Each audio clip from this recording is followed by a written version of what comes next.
Hello, Year 12. Thanks very much for sending me the work that you did last week for your extended essay. Thanks for all the images you sent me as well.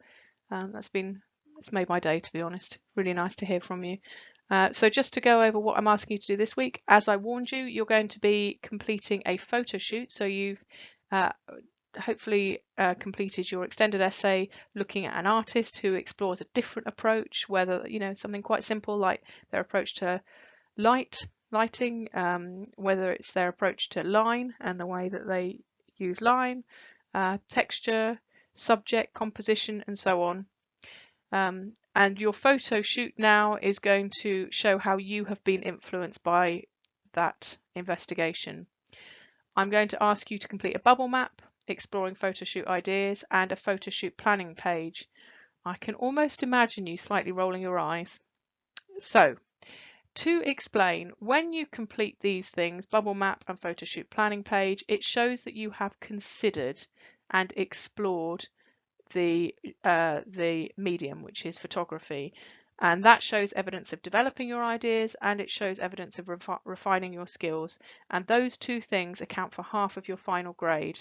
They also feed into the other two areas, which are recorded ideas, which is obviously photography, and actually drawing your work to conclusion, realizing your intentions. So this is really fundamentally important. I know you're not photography students, but photography is one of the key techniques, materials that you use, because you need to use more than just drawing and painting. And this is your chance to show that you know what you're doing. Okay, and then I would like you to complete a minimum of 30 photos exploring backdrop, lighting, perspective, angles, composition, and much more. Next slide, please. Okay, so you're going to be first of all completing your bubble map. So just to very quickly talk through that. So who, first, second, or third person. So self obviously would be selfies, self-portraits, or it might be, if you're looking at possessions, it might be your stuff.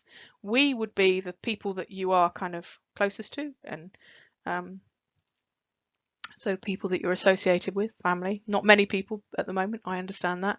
Or they, it could be that you're going to approach this as a bit of a sort of third person, slightly removed from what you're looking at, and as an observer, and being quite objective about what you're looking at. Where, so fundamental things, is it going to be, are your photos going to be taken inside or outside or both?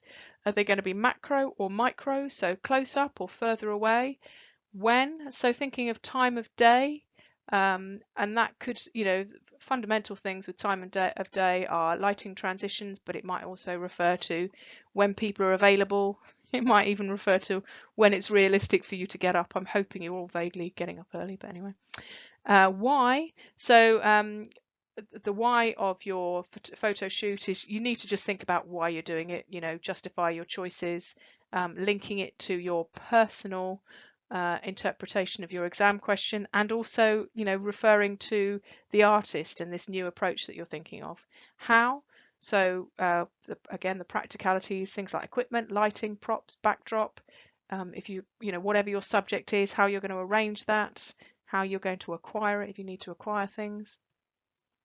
7 is the what, so subject, people, places, things. So people, places, and things, or more formally called landscape, portrait, or still life. The thing probably I would say there is people and things are going to need to be in places. So places is going to be the common thing, but potentially all three of those subjects are going to overlap, but you just need to clarify that. Next slide. Okay, so your photo shoot planning page will include travel. So do you need to travel? If they're going to be inside and in your garden because you're in lockdown, narrate that. By the time your work gets assessed, I'm really hoping that this is just going to be a memory of something that happened in the past, quite a significant memory that I suggest you will probably never forget. But do talk about that in your planning. So weather, time of day, so you might there include things like the weather forecast. You might include the times of the sunset and the sunrise because they change throughout the year. Location, so I've included a picture of a map there, but really you can be very specific. So it could actually be a plan. It might even be like a bird's eye view of a particular room in your house. A bit actually like those two lighting plans that I've put in the slide. Storyboard, so storyboard right at the bottom there, I've got a picture of storyboard next to sequence or narrative. It's all the same thing, really. What order are you going to do things? Are you trying to tell some kind of story, or will some kind of story come out of this? You know, at the end of the day, a photo shoot that you do is going to be like an experience, a journey that you go through. So you know, you want to plan that, try and make it look like it wasn't all just haphazard, which it won't be. Props, makeup, costume, so anything that you need, objects, etc. Lighting, if you've got any portable lights in your house, most people have, spotlights and so on, it would be really nice to explore that. You can also look at the strength of lighting. So you could, for example, think about positioning things in front of windows. Lighting, by the way, if you're taking photos with your phone, they won't be good unless you take your photos outside. So the best lighting you're going to have if you're working with your phone is going to be natural lighting, and do make sure you identify that. But also, you know, thinking about if you have got a decent camera, you could consider things like torchlight or candlelight.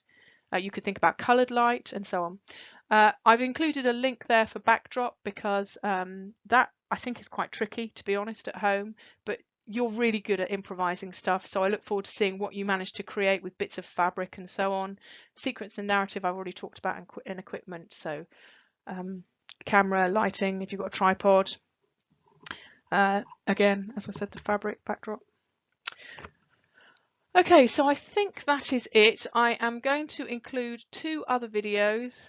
Sorry about this, but I am really concerned that you don't get behind. Anything that you don't get done during lockdown is potentially going to be waiting for you when you come back. So what I don't want is for you to have a bottleneck, an unrealistic quantity of work, because that is the issue. You know, if you've had weeks and weeks and weeks of doing nothing, then there will come a point where it is just impossible and you can't catch up. So let's really try and stay on top of this, please. So I've got a video showing you just a general one about bubble maps, which I might have already shown you, but anyway, if you want to remind yourself, you can do so. It's general, but some of the things that are talked about there will be relevant to you.